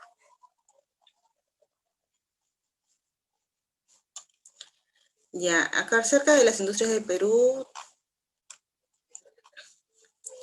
el sector pesquero es uno de los más importantes. También hemos colocado la minería. Ellos representan un buen porcentaje del PBI del Perú y son importantes para la economía del país. Con respecto a la inmigración en el Perú, bueno, hemos vivido un fenómeno reciente que es de la inmigración venezolana hacia toda Sudamérica y otros países, y ellos han impactado también en la economía peruana. Y también están creando, aparte de la economía, están creando un mix, ¿no?, de culturas, tanto en lo cultural, en lo gastronómico, en todo. La siguiente, por favor. Bueno, el libro que nos tocó es del autor Carlos Iván de Gregory. Él nació en 1945 y fallece en 2011. Él realizó estudios en la universidad. En esta fuente que encontramos estaba en la Universidad Nacional de San Cristóbal de Huamanga y la Universidad de Brandeis de Boston, pero también en otra fuente encontró que él estudió en San Marcos, pero su licenciamiento lo tiene su licenciamiento lo tiene en San Cristóbal de Huamanga y su bachiller lo tiene en la Universidad de Brandeis de Boston. Él fue magíster de la Universidad Nacional Mayor de San Marcos, donde también fue director de esa escuela, en la Escuela de Antropología, porque él es antropólogo, y también ha sido investigador del Instituto de Estudios Peruanos, y profesor visitante de la Universidad de Cambridge. Él es un personaje importante porque él también fue parte de la Comisión de la Verdad. Siguiente, por favor. En el capítulo 2, nosotros nos tocó leer 2 capítulos, ¿no? Capítulo 2 y capítulo 3. En el 2 habla de la universidad como factor decisivo. Nos mencionan que Ayacucho es uno de los departamentos que tenía mayor porcentaje de analfabetismo, pero que a pesar de ello, a las personas de la zona les importaba mucho la educación. O sea, ya no tenían ese pensamiento de que voy a trabajar la tierra toda la vida, ¿no? Ellos tenían ese pensamiento de que la educación era un factor muy importante para poder sobresalir, era el de poder tener conocimiento, y era algo muy importante para ellos. Hasta a los profesores de las universidades que enseñaban en la zona, pues eran los que tenían mayor prestigio. También habla que la universidad es muy importante, ¿no? Que fue incrementando a lo largo de los años a lo largo de los años se ha ido incrementando su cobertura, la tasa de crecimiento es diferente a la tasa del país, y a mí particularmente me gustó mucho esta parte porque ya desde hace mucho tiempo la universidad era considerada, y creo que como muchos, ¿no? Que a través de la educación es la única forma de progresar, ¿no? La forma más... Con respecto al capítulo 3, es algo muy triste, pero es un movimiento por la gratuidad de la enseñanza de Ayacucho y Huanta. El Estado impone que se pague 100 soles por a cada estudiante, 10 soles mensuales, que hasta la fecha me parece que es algo muy fuerte, ¿no? Es una cantidad regular. 100 soles mensuales para que pague cada alumno que había jalado un curso durante el año, y en el siguiente año tenía que pagarlos. Y las personas de la zona eran una de las zonas más pobres y no podían pagar esto. Y entonces todo comenzó desde los estudiantes que se levantaron armas de lucha para poder derogar esa ley, ¿no? Es así que se juntan los universitarios, primero los educandos, los universitarios, los padres de familia, los comités, bastantes instituciones, hasta la PAFA, Asociación de Padres de Familia, y se juntan en marcha para poder derogar esa ley. Lastimosamente, duró mucho tiempo esta marcha, fue muy triste porque hubieron muchas muertes, me hizo recordar mucho lo que ha pasado recientemente con en los últimos meses, pero al final se deroga, ¿no? Pero una vez que se deroga esta ley, este decreto, perdón, también ese mismo día se da la reforma agraria. Como que un juego de poderes, un poco de política, y ningún medio de comunicación aceptaba que esta marcha era por los medios adecuados, ¿no? Todos decían de que estaban manipulados por el sistema, que habían intereses escondidos. Pero en general esa sería la exposición. Gracias.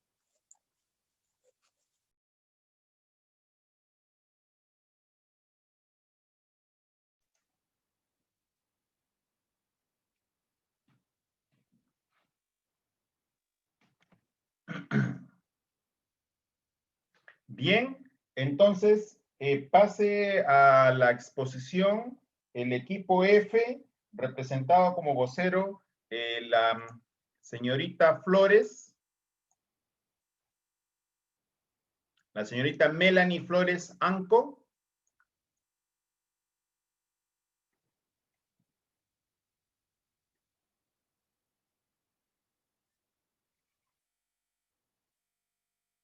Señorita, ahí está indicando que está presente, pero está con el micrófono y el video apagado. Señorita.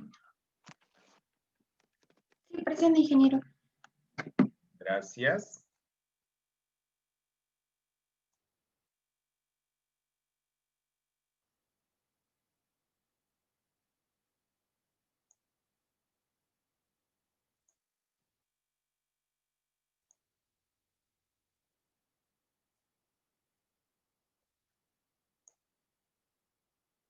¿Quién le va a ayudar? ¿Quién le va a ayudar con el PowerPoint? Piero Estacio, me dijo que Piero Estacio.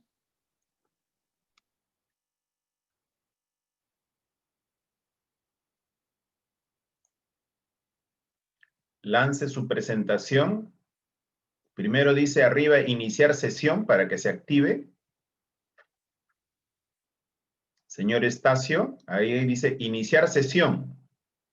Haga clic en iniciar sesión, no en ayuda. Ahí un poquito más abajito dice iniciar sesión. En blanco, un botón blanco dice iniciar sesión.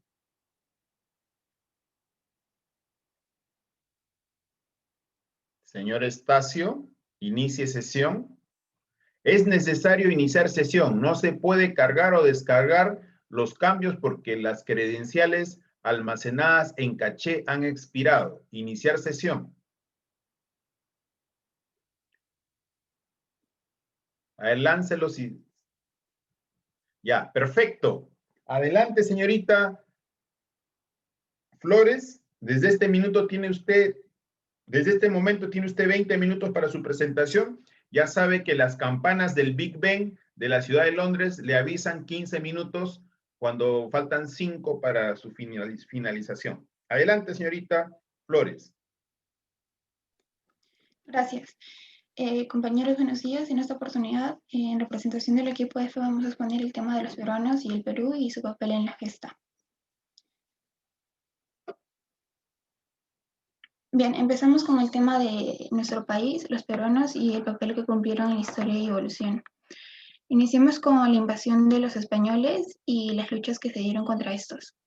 Las principales causas de las rebeliones indígenas durante el siglo XVII fueron el abuso de los corregidores y el malestar ocasionado por las reformas borbónicas.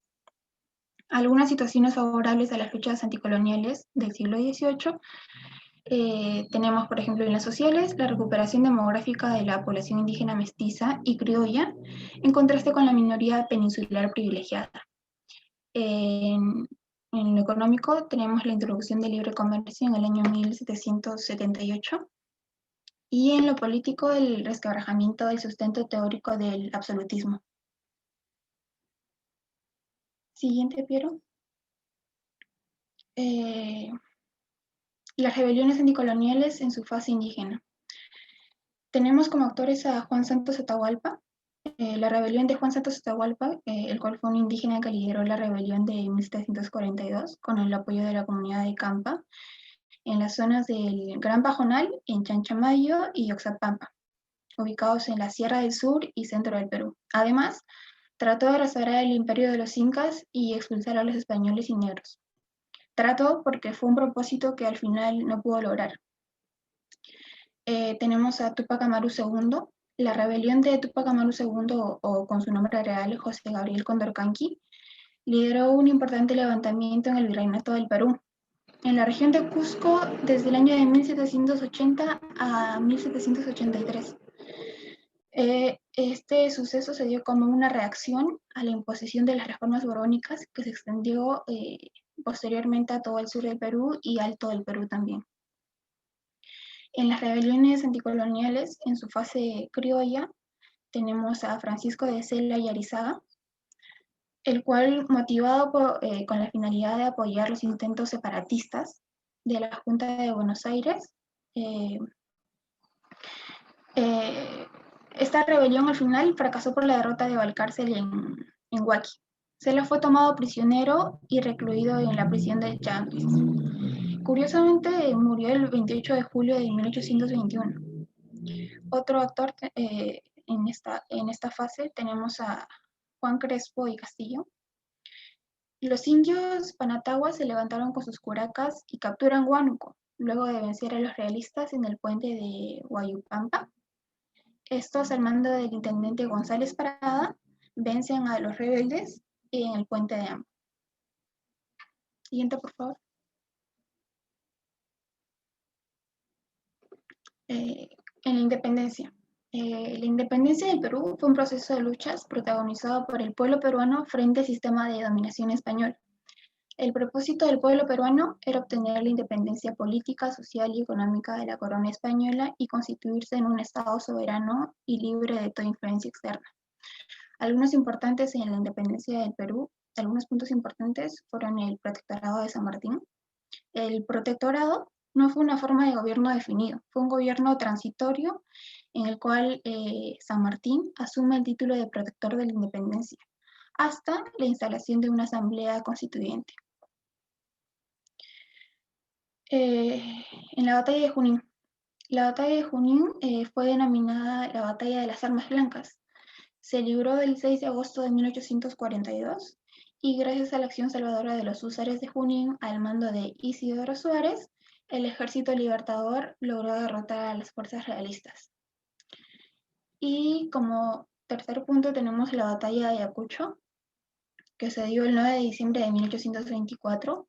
Fue el último gran enfrentamiento armado que sostuvieron el ejército realista de España y el ejército patriota de Perú. Además, significó el final definitivo del dominio español en América del Sur. Termina con la capitulación de Ayacucho.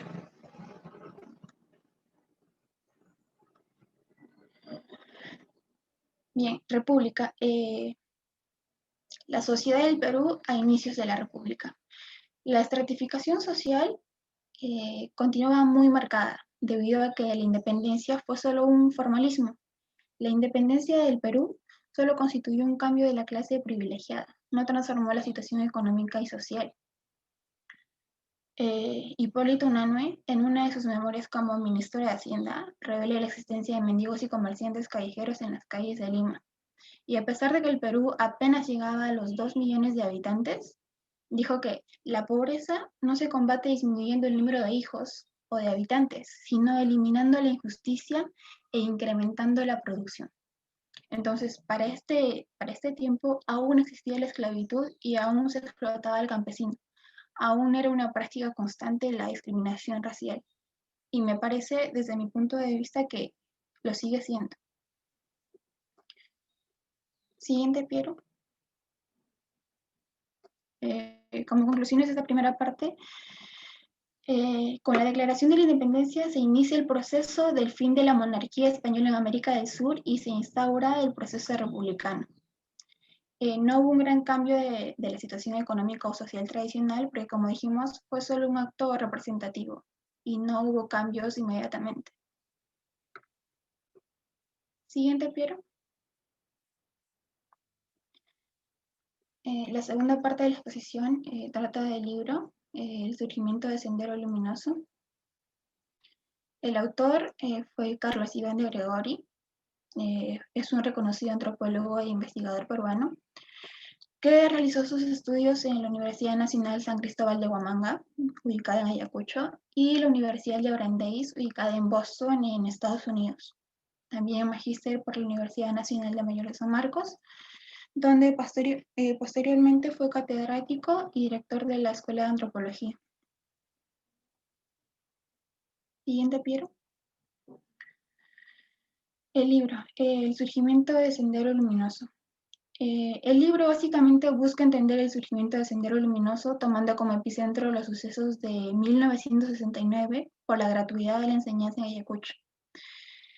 Carlos Iván de Gregori anota 20 años después, para la nueva edición de este título, el Perú, las heridas del conflicto armado interno desatado por el Partido Comunista del Perú Sendero Luminoso no se han cerrado.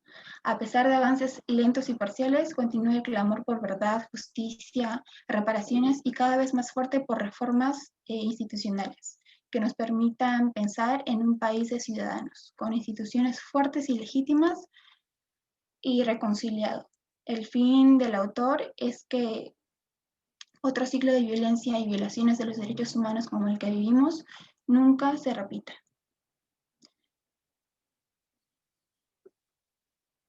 Bien, nos ha tocado hablar sobre el capítulo 4 y 5. El capítulo 4 titula ¿Y quién se acuerda de Ayacucho? Y esto en realidad se debe a que para ese tiempo, en un momento lo voy a hablar, pero para ese tiempo una revista había publicado una nota sobre ¿y quién se acuerda de Ayacucho?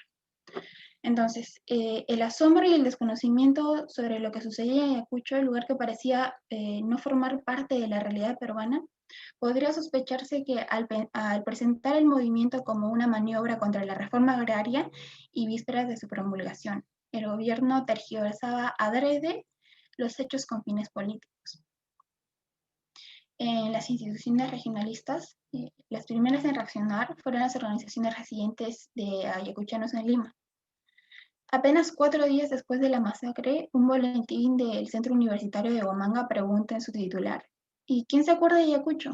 Y se responde a sí mismo diciendo, siempre marginados, en Huanta y Huamanga, donde si hierve y huele humillación y oprobio, a vejamen y atropello, a violación y suicidio de hijos, padres y autoridades mismas, nadie da ojos ni oídos a luchadores que labran mente y cuerpo de sol a sol. Siguiente, Piero. Los enemigos indeseables del pueblo y el leviatán sanguinario. Existe en Ayacucho una larga tradición de enfrentamiento campesino y popular contra el Estado y los poderes locales. En esta región, el Estado aparece casi como un poder colonial extranjero. En otras palabras, si bien rechazan la cara represiva y colonial del Estado, no parecen rechazar con igual intensidad al hechazo benefactor. Los campesinos exigen garantías y reclaman derechos, buscan la negociación, pero para el Estado los campesinos eran entonces legalmente inexistentes. ¿Pasa, Piero?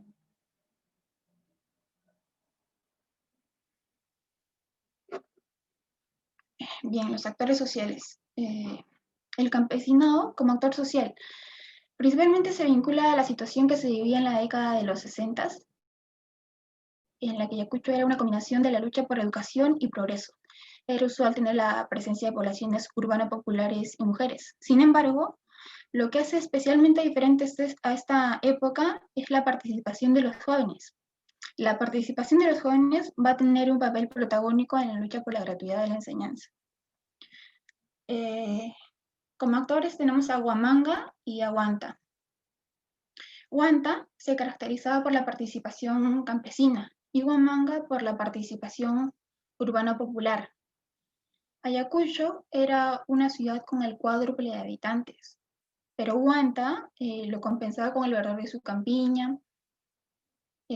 A veces los huantinos se preguntaban, ¿y cómo será Huamanga? Pues, ¿no? ¿Y qué hacen en Huamanga?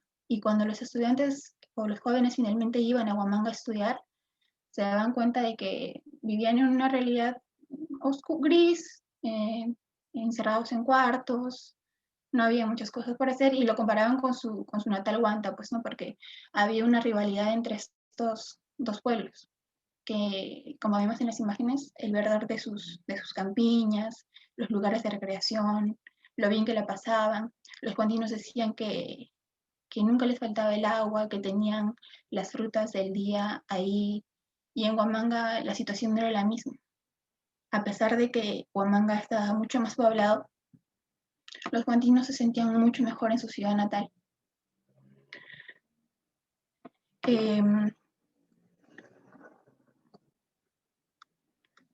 La lucha por la tierra. Uno de los principales factores que desencadenó esta revolución fue la lucha por la tierra.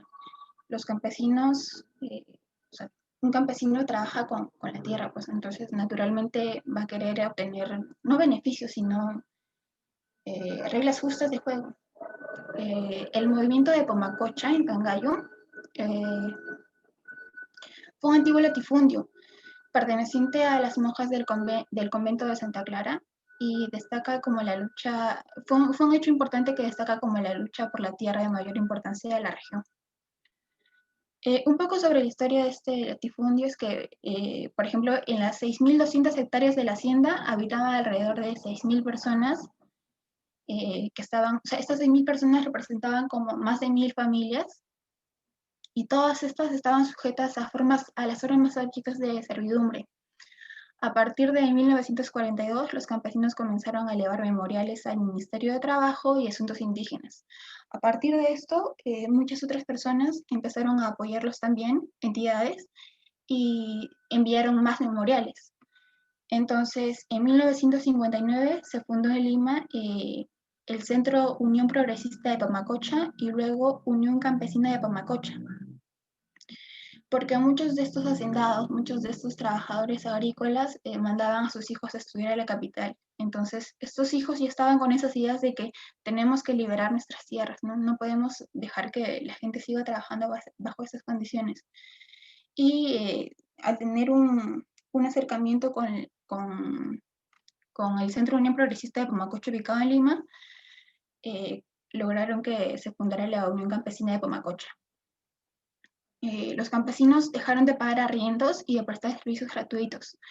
Finalmente, el 12 de octubre de 1961, recuperaron sus tierras y después de esto la defendieron con normas legales y también con sus propias armas. No necesariamente con violencia, pero me refiero a estrategias de defensa. En 1964 y nuevamente en 1968 expulsaron destacamentos de la Guardia Civil, impidiendo la construcción de un puesto político en la comunidad. Con todas estas situaciones se fue como moldeando el lugar en el que posteriormente se darían luchas sangrientas. pero fueron estas condiciones, por ejemplo, el que Pomacocha esté desolado, las que dieron lugar a que esta zona fuera ideal.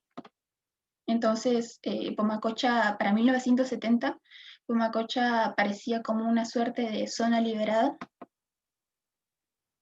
Siguiente, Piero. La reforma agraria. La reforma agraria se aplicó de forma incoherente y deficiente a lo largo del espacio andino. Las tierras no fueron distribuidas entre los campesinos de forma individual. Se las mantuvo concentradas bajo grandes cooperativas fuertemente controladas por el Estado. Por ello, el campesino no tuvo pleno control de sus tierras.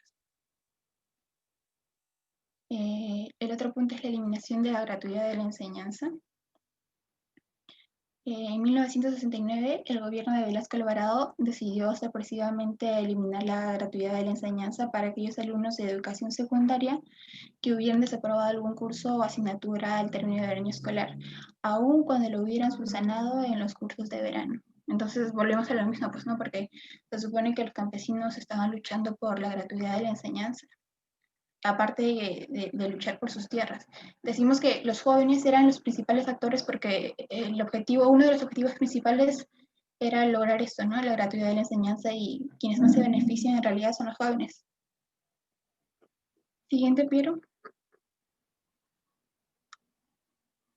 En las conclusiones de esta segunda parte tenemos que todo el caldo de cultivo que produjo el estado represivo, los allanamientos, el abuso de las autoridades, el abuso por parte de las autoridades, las torturas, las violaciones, las represiones de los policías, etc., hicieron que en Ayacucho se genere una larga tradición de enfrentamientos, protestas y movilizaciones contra el Estado y los poderes locales. Los movimientos iban madurando y que los hijos residentes en la capital lleguen a vincularse con la organización central y máxima de los trabajadores del campo, que es la Confederación Campesina del Perú, dando lugar a la fundación en Lima del Centro Unión Progresista de Pomacocha, gracias al primer paso que dieron los trabajadores del latifundio de Pomacocha. Y finalmente podríamos decir que estos y otros factores contribuyen al surgimiento del terrorismo, como descontento por la falta de oportunidades, pobreza y la desigualdad de ingresos entre sus pobladores. Gracias. Muchas gracias, señorita Flores.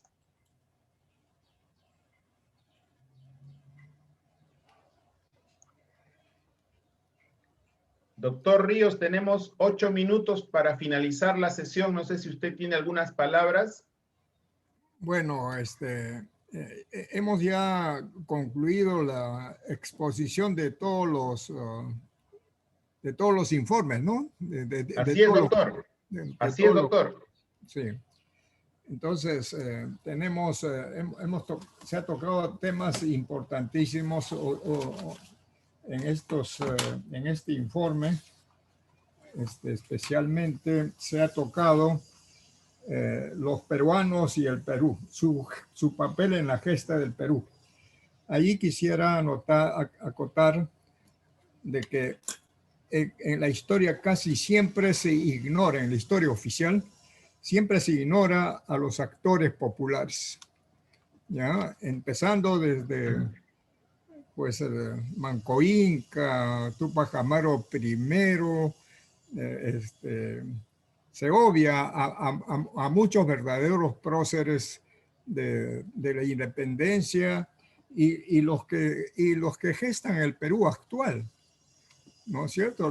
La gesta del Perú no solamente se limita a las autoridades, sino al pueblo que lucha para mejorar. Y el pueblo no encuentra eco en las autoridades en lo que respecta a sus planteamientos para esas mejoras, y siempre son reprimidos. Ese es un tremendo problema que el Perú afronta. Entonces, eso puede motivar digamos, el caldo de cultivo para protestas radicales como lo hubo con Sendero, con el movimiento revolucionario Túpac Amaru. Entonces, eso es sumamente peligroso. nosotros no se vaya a pensar que estamos nosotros haciéndole propaganda al terrorismo, de ninguna manera. Lo que estamos es tratando de analizar objetivamente la realidad de por qué se llegó a esa situación de terrorismo grave en el Perú, que nos tuvo en guerra civil prácticamente 20 años más o menos, y con muchísimos muertos. Alrededor de 70,000 peruanos fueron murieron en esta lucha que originada por el terrorismo de Sendero Luminoso principalmente, y también la respuesta fue brutal, como lo hacen notar en sus informes, por parte del Estado. Entonces, no nos entendemos. ¿Por qué? Porque desconocemos las raíces, y justamente lo que queríamos plantear con los temas expuestos, y en la próxima clase también continúa todavía con otro autor importante sobre esta cuestión de terrorismo en el Perú. El terrorismo de ambos lados, vamos a decir, y la respuesta del Estado ha sido brutal, que tiene consecuencias hasta ahora, y que la respuesta del Estado, sobre todo en la época de Fujimori, no fue para pacificar, sino lo contrario, y hasta ahora sostienen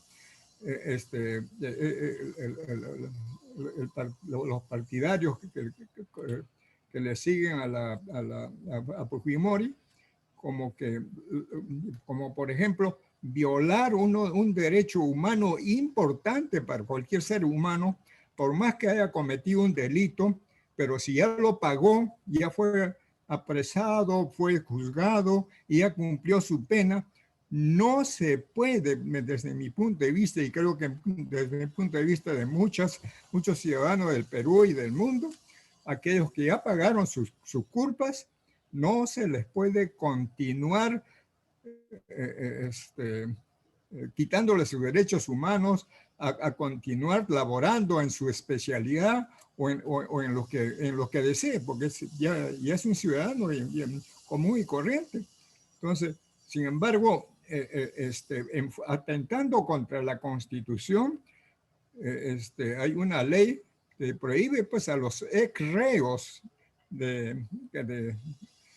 condenados por terrorismo, ya no pueden trabajar, por ejemplo, como profesores de colegios u otros donde hay gente, ¿no? hay jóvenes, ¿no? Entonces, eso es condenable, eso genera descontento. ¿Qué van a hacer entonces a estas personas?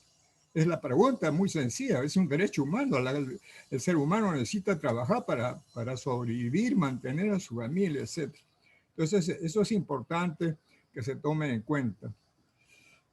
El Perú sigue en problemas, ¿ya? Más aún ahora se está ahondando con la pandemia del COVID, ya con este virus. El Perú está viviendo en gravísima situación, empezando hay que cuidarse personalmente porque el Estado no tiene capacidad adecuada y nunca lo ha estado para afrontar situaciones como esta. Es importante tomarlo en cuenta. En esta oportunidad hemos tenido también a Jorge Basadre, que ya se expuso, y a Manuel González Prada, pues temas importantísimos que solamente hemos tocado algunos capítulos de estos libros por la falta de tiempo en el análisis, ya según los temas, los capítulos o páginas escogidas, nada más, pero el tema es amplísimo. Es para que ustedes continúen con la lectura y comprensión y análisis de estos documentos importantes. Les va a servir mucho, jóvenes, conocer nuestra realidad. Es sumamente importante para su futuro. El asunto no es solo ciencia, tecnología e ingeniería, no. Aquí lo más importante, creo que ya lo dijimos, es que cualquier a cualquier ciencia, cualquier técnica, cualquier rama de la producción, lo que sea, es para servir tiene una obligación social, moral, frente al pueblo. No es por nada, sino es para mejorar. Entonces, en ese sentido, si ustedes entienden la verdadera situación de lo que está ocurriendo en el Perú, nosotros, ustedes como futuros ingenieros, con conocimiento de causa, ustedes van a participar en el desarrollo de los proyectos de infraestructura para impulsar el desarrollo del Perú en beneficio de todos. Bueno, eso es lo que puedo agregar por ahora, Víctor. ¿Qué opinan ustedes? Así es, doctor. Así es, doctor. Efectivamente, el descontento casualmente genera, el caldo de cultivo de la protesta. Yo quería, bueno, son las 10 de la mañana en punto, creo que tenemos ya otros compromisos, doctor, pero si el día viernes hay el debate de los 5 equipos que han expuesto el día de hoy, hay algún tiempo al final, unos 10 o 15 minutos, podríamos complementar algunas ideas, no solamente de lo que ha tratado con detalle la señorita Flores, sino con lo que ha tratado en detalle de la señorita Vadillo. Ella en su exposición ha presentado la multiculturalidad que tenemos en el país. Y la verdad que, en mi parecer, estamos haciendo mal que nosotros digamos país Perú único, unido. Todos somos una nación. Muy difícil pensando siempre en que somos multiculturales. Más bien somos un país de muchas naciones, muchas razas, y deberíamos decir, estamos todos, cada uno en su forma de ser, en su forma de pensar, según su geografía, estamos hermanados, juntos. Yo creo que así como lo hacen otras naciones que tienen características parecidas a la nuestra, de diferentes culturas que se han unido, yo creo que así podríamos avanzar un poco más de manera franca, porque eso de que somos una única nación, eso lo han hecho pues los españoles americanos, ¿no? Porque ellos han sido una sola nación, ¿no? Los herederos de los conquistadores y los latifundistas, terratenientes que han venido, o los esclavistas que han venido a extraer el oro y la plata, ellos sí pues pueden decir son una única nación, pero en el país hay solamente lo que puedo yo mostrar mi pantalla, lo que acá acá hay el perfil que ustedes jóvenes estudian cuando estudian el ciclo hidrológico del agua, ustedes ven ese perfil, los que han estudiado, los que van a estudiar sísmica también ven ese perfil, el contacto de placa continental con la placa de Nazca, ven ese perfil, pero este perfil es lo que el investigador científico Pulgar Vidal mostró, que en cada una de las regiones, además que el cultivo y las plantas y los animales, la naturaleza es diferente, el hombre al adaptarse a esa naturaleza, sus costumbres son diferentes y su pensamiento es diferente. Entonces, su forma de actuar obedece a su arraigo, a su región. Y si ellos cambian de región, ellos van a querer mantener ese arraigo. Y ahí hay un problema antropológico, podría decir, ¿no? O sociológico, porque hasta adaptarse puede haber muchas dificultades. Entonces, eso, bueno, no soy estudioso de la materia, pero lo que sí les puedo decir es, somos un país multicultural. Hay un mensaje del gobierno en 2014, donde dice que se celebra por primera vez en el 2014, entre el 21 y 28 de mayo, el Día Nacional de la Diversidad Cultural y Lingüística. Pero esto lo ven más como un tema cultural, no lo ven como un tema de cómo enfrentar como país, ¿no? Como república, las diferentes naciones que hay dentro de nuestro territorio patrio.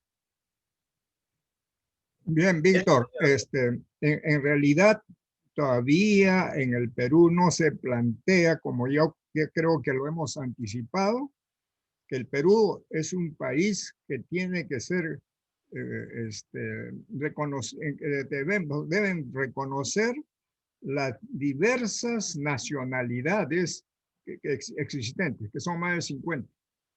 Ya cuando se reconozca esta no solamente como diversidad cultural lingüística, sino como nacionalidad o como nación, ahí recién podremos empezar a elaborar las bases jurídicas y etcétera de estas nacionalidades que tienen que actuar desde mi punto de vista como estados, conformando estados y como Perú íntegro como un país confederado o federado. A eso tenemos que llegar si es que realmente queremos reconocer a estas diferentes naciones. Pues de lo contrario, vamos a seguir hablando de inclusión, cuando inclusión no significa sino el sometimiento a los poderosos. Lo que tenemos que buscar es la integración, pero integración de diversas naciones. Eso es lo que a mí me parece. Esa es una buena tesis, doctor. Bueno, se nos acabó el tiempo, tenemos que irnos al otro curso. ¿Va a estar en el otro curso, doctor? Sí.